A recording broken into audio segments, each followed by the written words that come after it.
This morning, I am going to transform this dining room table in this 150-year-old mansion to an autumn showpiece, hopefully.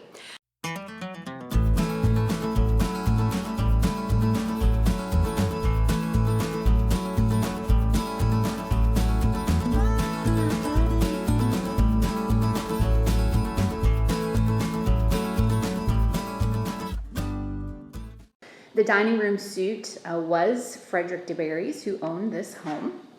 And what we're going to do this morning is transform the table for fall. And I've brought things from my home, and then I'll take some things that they have here.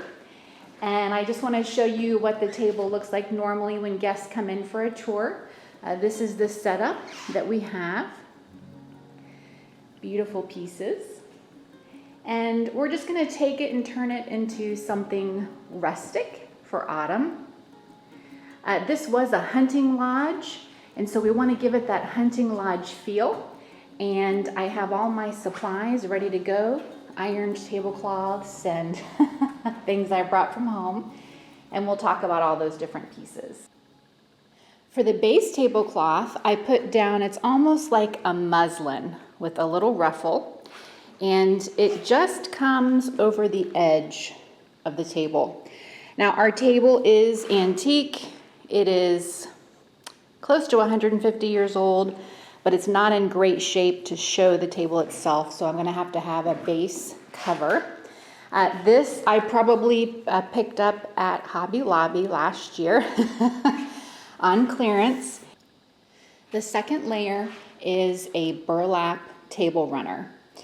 This was a large table runner that I had, and it fits just exactly to the end. I probably would like it to go a little further, but actually since our ruffle is right here, that's all right. So I like to do layers, and we're going to do one more layer here. So our third layer is a lace type of runner, and I laid it crossways instead of across the top of the burlap to give it a little more dimension. And then the fourth layer will be this box right here. And that's where the majority of my centerpiece will be on this tray. That way, if they need to lift this up and move it for some reason during the season and doing tours, they can, if something comes up and they need to do something different. Now again, we're gonna go for rustic elegance. This was a hunting lodge. They hunted quail here, and Mr. DeBerry sold Mum champagne. So we're gonna use nods of those in our design. I'm gonna show you how I put together this top portion here. This is a piece, actually I have three pieces we're going to use as the centerpiece. And I pulled these out of my garage, and I took a piece of craft foam and just a regular a regular knife, and I sheared off the sides because I want it to fit down in here with enough room on the sides. I'm going to layer with different kinds of beans to cover up that foam. I started with our feathers. That is what I wanted our centerpiece to be. I wanted this to be about the feathers. So I kind of do rule of 3s and 5s. Whether that's a thing, I'm not sure, but I do that. So I started with 3. And then I found these picks, which were similar but different height. Okay, so then I went around and did 3 of these to kind of go down. And then the pumpkins are just little craft pumpkins. I poked a hole in and I put wire. Same thing. These are from one bunch that I bought at Hobby Lobby. It's one bunch that had this selection. I'm calling it like a jewel tone fall color. And so I cut them off, and I used 5 of those, and I alternated the color and just stuck it down in here, but I did it while inside this. Okay, so I'm going to put this back in. So I'm going to pour some in, shake it around. I want it to be even. Pour enough in to make it even.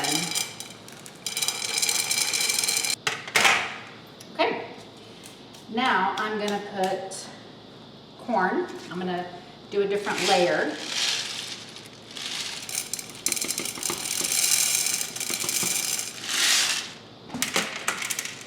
So I want to even this up.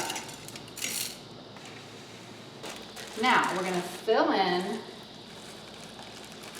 with the Great Northern beans. Because in the end, we don't want to see the craft foam. We want to cover up our secrets. So we'll start with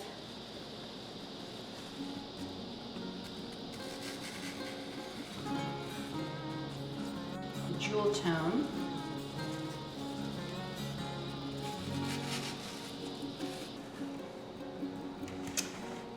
Now we've got it back together, and I just have a few spare feathers that I'm just tucking in that are random feathers from my collection, and I'm just tucking them in kind of as just as a surprise, not that we're putting them in here for show. It's just kind of, oh, it's a little extra surprise in here when you're looking at the arrangement. Okay. All right, here we have it. Next, we're going to go put it on the table, and I'll show you that, and that's how we're gonna start to put together the centerpiece. I'm gonna put my beans in first, and the reason I didn't on the other one is I really was wanting my inspiration. So I wanted to put the flowers together first so I knew what I was doing. Now that that is my base inspiration, then I can go ahead and fix these the same way.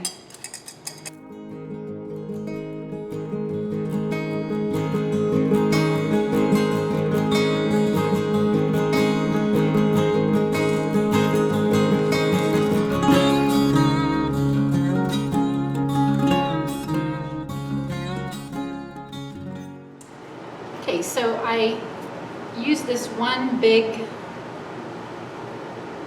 thing that had all these flowers on it, and I'm using it for all of the centerpieces.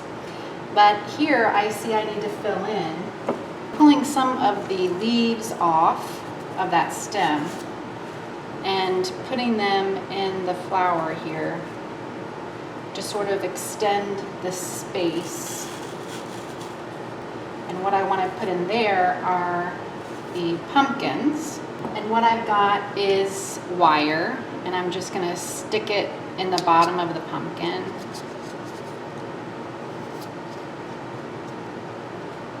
And I think I'm going to try to just do 3. I'm going to use a different color pumpkin than in the other centerpiece, so I'm going to use all the same color. I thought I could alternate, but I don't think that's going to work. Our smaller one. And I don't want these to be as grand as the first one. I want them to be a little more understated but have the same tone. So for now, I think that that's pretty good. Now I could put something like this. This is going to be on the outside, so we'll have each one have 1, so they're off center. And when you look at the display, you'll just see 1 on the end. The next display in the room is, this is an old lantern. And it had glass on all 4 sides. I had been using it outside for years. Some of the 2 pieces got broken. What I did, and it's getting kind of rusty, so it definitely looks rustic, going with our rustic elegance. It's definitely rustic. I decided not to paint it to go with that. What I did was I cut out the glass out of the 2 panels that were broken. The other 2 panels were actually perfect, so I left them. And then I looked at it to decide what I wanted to be displayed. And I decided I wanted to be visually looking at it this way off of the table. So what I did was we hunted quail here at DeBerry Hall, and I wanted to showcase quail. So I have a quail here that I wanted to showcase inside the lantern. Put my quail on top, and I want the door to close just partially, right where it hits this magnolia leaf. And on the top, I took those same flowers from that main arrangement of the dining room table, and I took 3 of them. I put hot glued fresh magnolia leaves, and it's hiding some of the rest. And then I took just some fall looking leaves, some little berries here, and I hot glued everything on one side. So this is how it's going to be displayed on the table. The back side is facing the window, so no one's really going to see the back side, but this is what the back side looks like. You can see our rust spots and the patina that it's created. And so if you look inside the window, you'll see the bird inside the glass cage. But really, he's got a little window here. So this, for me, is a little nod to Frederick, the hunting lodge, and what that represented here. And I'll show you in a little while where that gets placed in the dining room.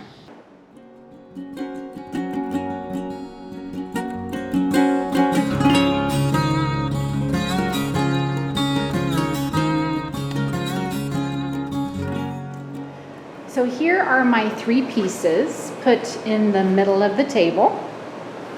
And then what I did was I took some magnolia leaves, those same leaves I used on the bird cage, and I cut the tips off and laid them underneath this one.